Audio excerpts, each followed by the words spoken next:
Hinog na. Oh, hinog na. Oh. O yan, may 3 piraso akong kinuha. Marami pa po doon nakasabit. Pero ito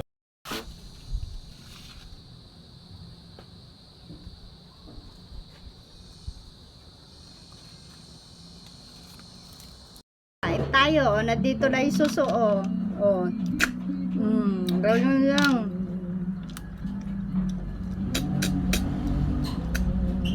Makuha.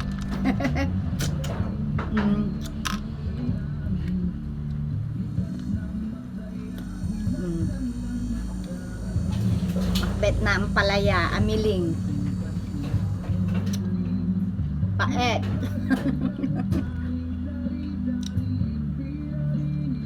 Kain tayo. Kayo, kain tayo. Sa bakit talo kami lagad to, plus ay inang mga nalain nga ko. Iligaw po tata.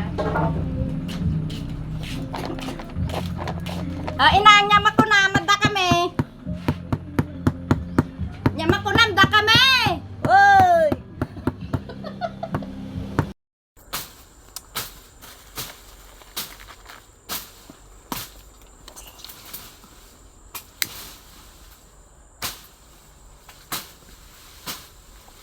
Gado lamok. Gado ka rin. Dito mo nangalak katol.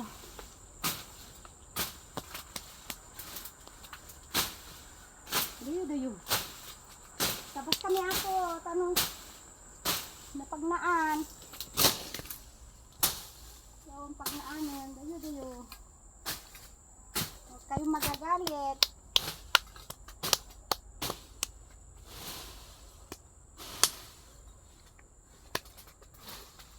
Yan, maliwalas ng paligid. O, nakita na yung bahay sa likod. Nagbawas kami ng mga puno ng saging. Konti na lang tinira namin. Ayan. O, hindi na rin masukal dito. Di ka muna magkano. O, yung nasirang bahay ng kapatid namin. O, makikita na rin. Wala na yung mga naidagan na mga damo-damo, mga puno. Yan. O, yung bahay doon sa gitna, nakita na rin. Pinagpuputol po namin yung mga puno-puno na nakaharang kay sobra na po. Madadaganan ng bahay pag magbagyo. O, ito yung mataas na bahay sa kabila. O, natanggal na rin yung puno ng kainito dyan na 2. Nakakahiya naman, nakadagan na sa pader nila yung puno ng kainito. Ayan, yung bubong ng bahay namin, ganyan lang muna, wala pang pangpalit. Yan, yung bandang, yung second part, tapos dito sa last, hindi pa napalitan. Ang napalitan pa lang na bubong, yung pinakatuktok po, kasi walang budget. Ayan. Nag-umpisang magpintura.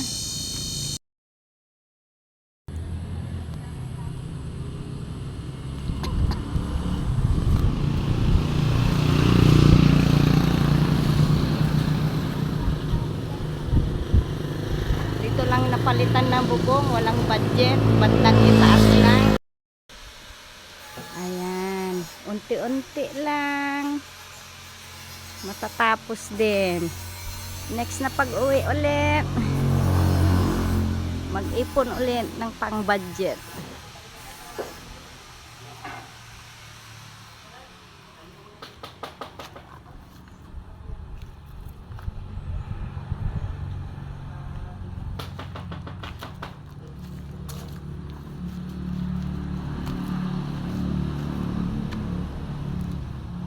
Ayan.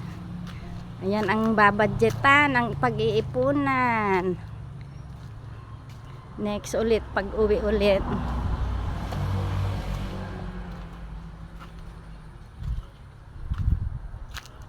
Ayan. Ang bubong ng bahay. Yung pinakatuktok lang ang napalitan. Ayan. Ayan. Pinalitada lang yung ibaba para hindi papasukin ng tubig. Kasi ang tubig dito hindi na umaandar, walang outlet.